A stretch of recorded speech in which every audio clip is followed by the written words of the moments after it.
Hi, this is Mrs. Kidman, and in this video, we are going to be discussing the Pythagorean theorem and trig ratios.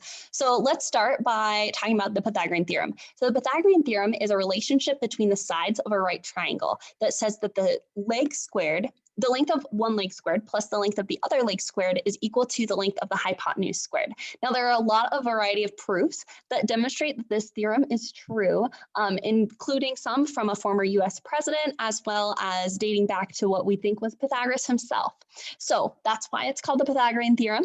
But really what it does is it's a relationship between the lengths of the legs of a right triangle and its hypotenuse. So what we're going to do is take a opportunity to look at some of those relationships and use this Pythagorean theorem to apply and find what some of those lengths are. So in this case, it says here, let's find the missing side of the right triangle. So what we're going to do is find these missing sides using the Pythagorean theorem. Again, the Pythagorean theorem only works, so this Pythagorean theorem only works if we have Pythagorean theorem will only work on a right triangle. If we do not have a right triangle, then we cannot use the Pythagorean theorem. The Pythagorean theorem will then tell us about the relationship between the sides, but it will not tell us what the actual side length is. So let's take a moment to find the missing side lengths of these two triangles. So remember, it's going to be a squared plus b squared equals c squared. So in this case, we have 5 squared plus 10 squared equals c squared. Well, 5 squared is 25 plus 10 squared, which is 100, equals c squared. So we want to know what 125 equals c squared would be. So we can square root both sides there. And if we do the square root of 125, we will find out that that comes out to be an approximate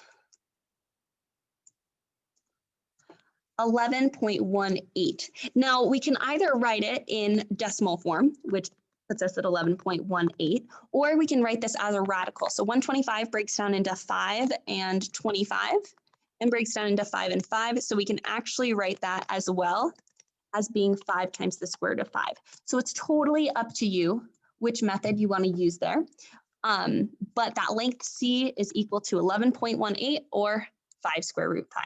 Now let's use the Pythagorean theorem here to find the missing side length of this triangle. Now in this case, we're missing a, so we know that a squared plus 6 squared equals 12 squared. And so we've got a squared plus 36 is equal to 144. And 144 minus 36 is 108. So we've got a squared equals 108.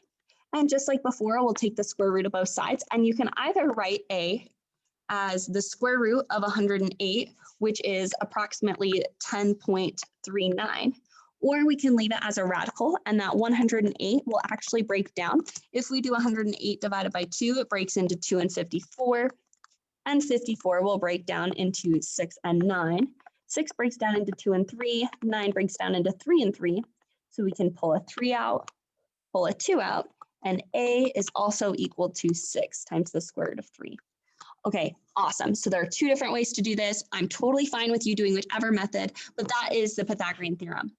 Now we can repeat this process over and over as many times as we need to. But again, the biggest thing with that Pythagorean theorem is our units here are a squared plus b squared equals c squared, where a and b are the legs of our triangle,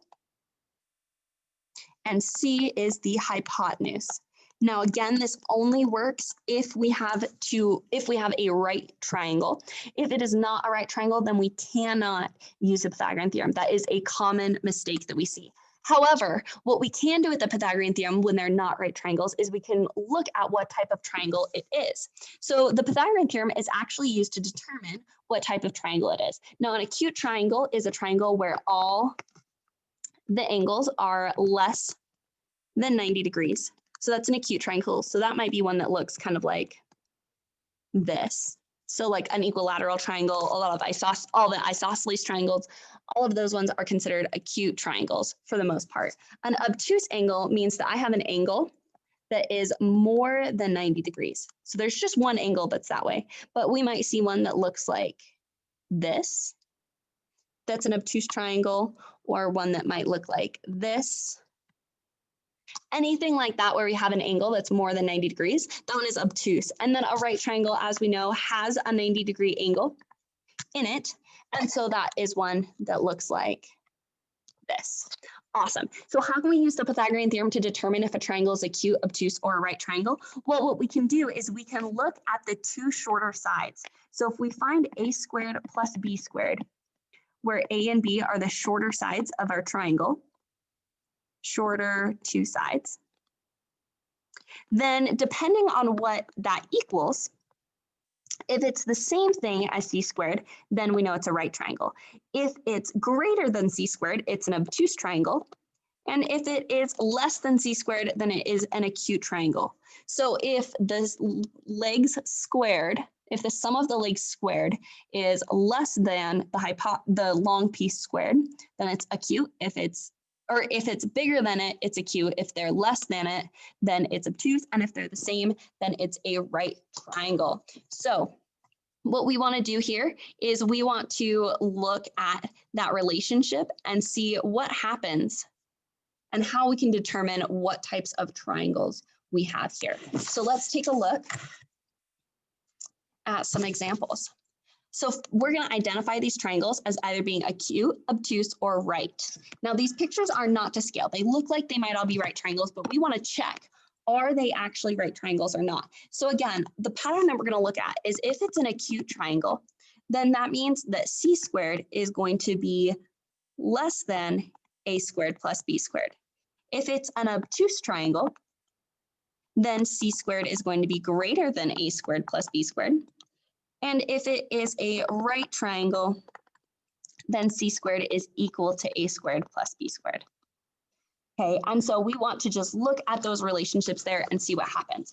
So we are going to look at 8 squared plus 15 squared, and we're going to look at 17 squared and decide which one is it going to be. Is this side going to be less than, greater than, or equal to this side on the right here? So let's take a look. So 8 squared is not 16. Oof, that's 8 times 2.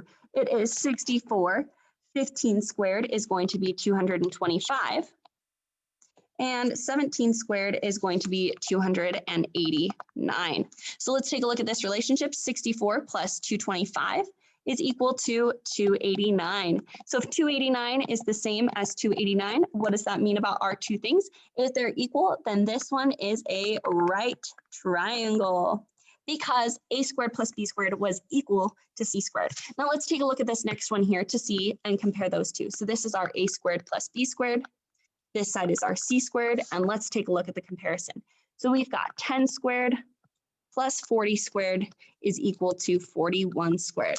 Is that the case? Is it greater than? Is it less than? Let's take a look. Well, 10 squared is 100. 40 squared is going to be 1600. And 41 squared is going to be 1681. So when we add these two, we end up getting 1700.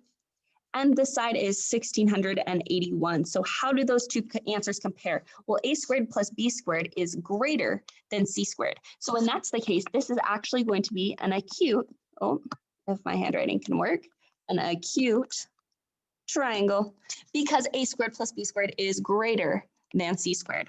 Let's take a look at two more examples here, and then we will be done with this idea of the Pythagorean theorem. But isn't it so cool that it has so many applications? A lot of us think the Pythagorean theorem can only be used to find the missing legs or hypotenuse of a right triangle. But in this case, we also notice that the Pythagorean theorem can be used to determine the type of triangle. So let's take a look at one more example here. And we're going to take a look at this one. So we've got 7 squared plus 24 squared, and we want to know, how does that relate to 25 squared? Well, 7 squared is 49 plus 24 squared, which is 576. And we want to know how that relates to 25 squared, which is 625. So then we're going to do 49 plus 576, and that gives us 625. So how does 625 relate to 625? Well, those two are equal. So this is another right triangle. Okay, one last example. I know I said that other one was, but I just get so excited about these. So let's look at this one right here to decide, is it acute, obtuse, or right? So we've got 9 squared plus 24 squared, and we want to know how that compares to 26 squared. So 9 squared is 81. We determined in the previous problem that 24 squared is 576. And then we've got 26 squared, which is 676. So then as we add these together, 81 plus 576 equals 657, which is less than 676. And we know that if a squared plus b squared is less than that, then this one is actually an obtuse triangle. Okay, so we've seen all the examples and we've just been enlightened by the Pythagorean theorem and all that its relationships can do for us. So that is how we can use the Pythagorean theorem to both find different side lengths that are missing in a right triangle, as well as use the relationship between the sides to determine if a triangle is acute, obtuse, or a right triangle. If you have any questions, feel free to reach out, but that is the Pythagorean theorem and some ways that we can use it.